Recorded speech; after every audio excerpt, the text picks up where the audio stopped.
Poitiers, 85 000 habitants, une ville d'administration et de services, où la fonction médicale domine. Célèbre pour sa bataille en 732, où Charles Martel stoppa l'invasion des cavaliers arabes. Et plus récemment, pour son futur Oui, bon, tout ça on le sait, mais connaissez-vous la face animale de Poitiers ?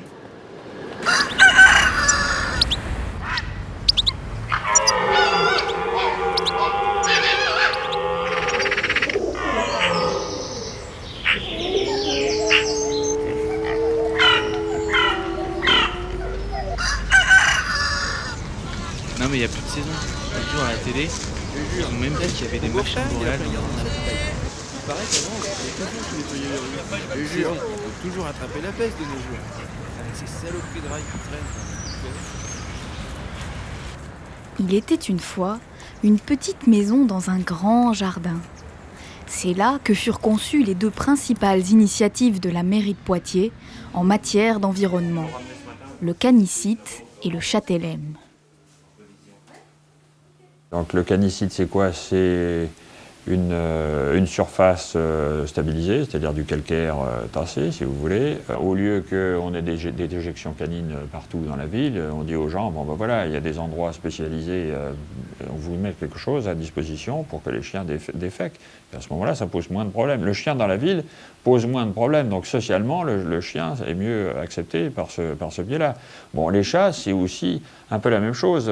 Les gens achètent le chat, s'en occupent un certain temps, et puis après, pour diverses raisons, le chat, il retourne dans la ville, personne ne s'en occupe.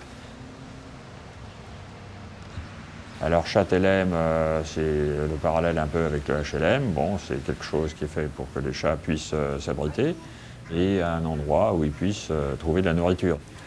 Je pense que les élus, la population tient quand même pas mal à l'environnement. Alors qu'est-ce qu'on appelle l'environnement? Qu'est-ce qu'on appelle la nature en ville?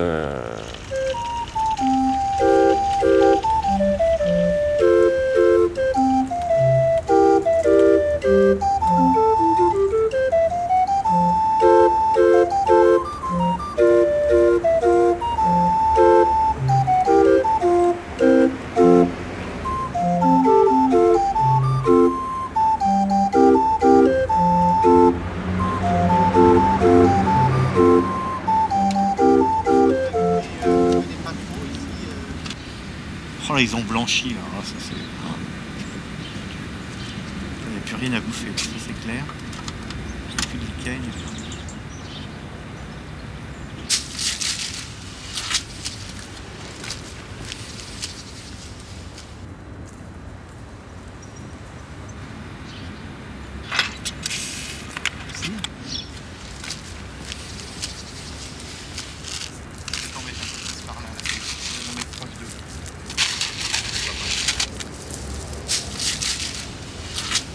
On est l'hiver, donc là effectivement il y a un certain nombre d'oiseaux qui ont disparu, les martinets et les hirondelles sont plus là, ils sont partis en migration.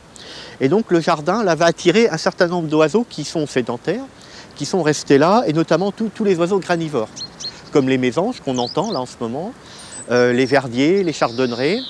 Et ce qui est important durant cette saison où quand même les oiseaux ont un peu de mal à se nourrir, c'est leur apporter une alimentation complémentaire.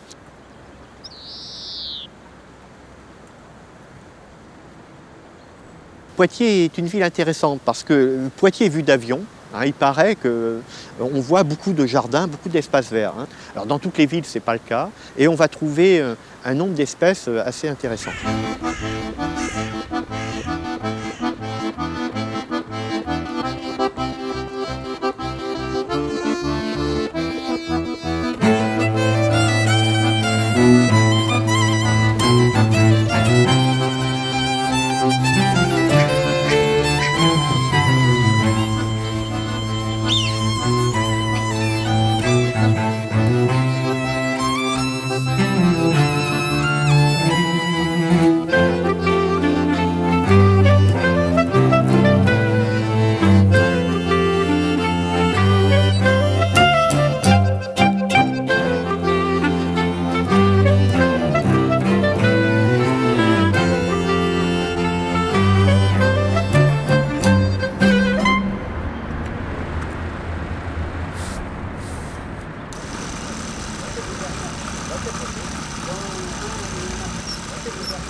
qu'on voit, bon, Martin Pêcheur, bien sûr, comme on vient de voir.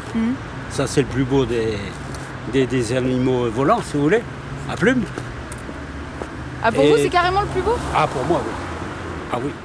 Mais parce que, si vous voulez, cet oiseau-là, il fait partie un petit peu du pêcheur. Il est un peu comme nous. Mais mis à part qu'il est plus malin que nous. Il pêche mieux que vous? Il pêche beaucoup mieux que nous. Si vous voulez, c'est un peu sa passion. C'est un petit peu son fief, c'est la pêche, lui. S'il veut se nourrir, il faut qu'il se débrouille à trouver un poisson. Il faudrait mettre un ver de terre, parce que j'en ai aussi, le ver de terre. Et j'ai l'impression que le poisson est beaucoup plus malin que nous aussi. C'est pas facile à prendre. Et il meurt rapidement ou Et si je pouvais le commander, il y a longtemps que j'aurais eu mon petit brochet puis ma petite perche. Il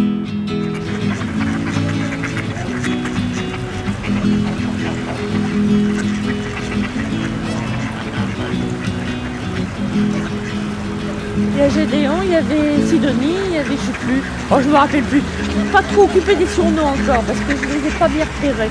J'ai découvert ça comme par hasard. Enfin, c'est-à-dire qu'elles étaient deux. Et puis un jour, elles ont fait des petits. Oh, c'était mignon tous ces petits-là. Et les petits ont grossi, mais elles vont en faire d'autres là. Elles vont en faire d'autres petits là au printemps. Ah, puis alors de les voir arriver là et puis crier. Elles n'ont pas fait beaucoup de bruit aujourd'hui, c'est pire que ça. Elles n'ont pas l'air très affamées. Mais je suis contente de les voir contentes de manger là. Et puis un jour, je me suis dit, c'est l'hiver. Et puis une voisine m'a donné elles ont tout mangé. De la salade et puis elles sont venues. Et puis voilà, on s'est aimés comme ça. Si on peut dire.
Dans la symbolique animale, il y a toujours plusieurs significations, plusieurs interprétations. C'est extrêmement riche et ça dépend un peu des moments, ça dépend des significations, ça dépend du fait où l'animal est représenté, c'est-à-dire est-ce qu'il est représenté avec un personnage, est-ce que c'est narratif?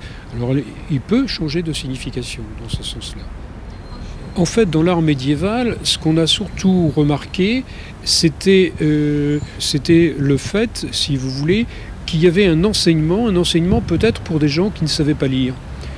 Donc on leur donnait en condensé, si vous voulez, des sentiments, des interprétations, des choses qui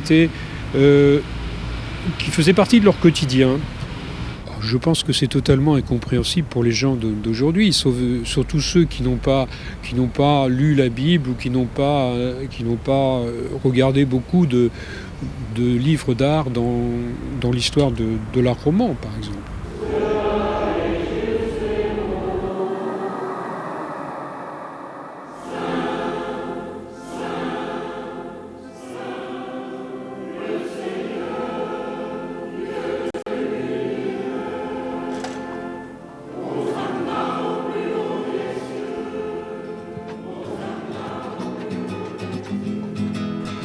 Pigeons de canard, ça fait pas un film. Un matou de clébard, pas de quoi faire des rimes. Depuis le temps, ça serait si les animaux sur les toits, ça vivait ou dans les caniveaux.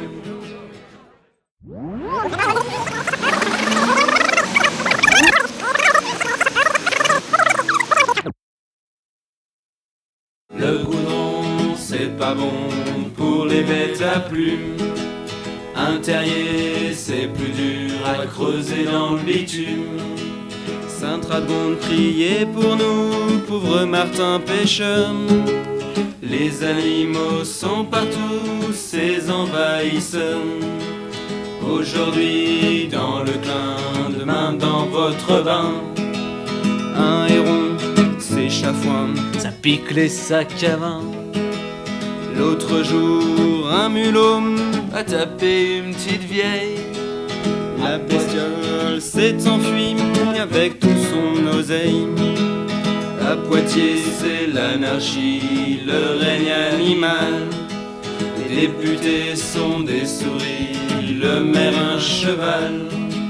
Mouton village, nous voici réunis à Val.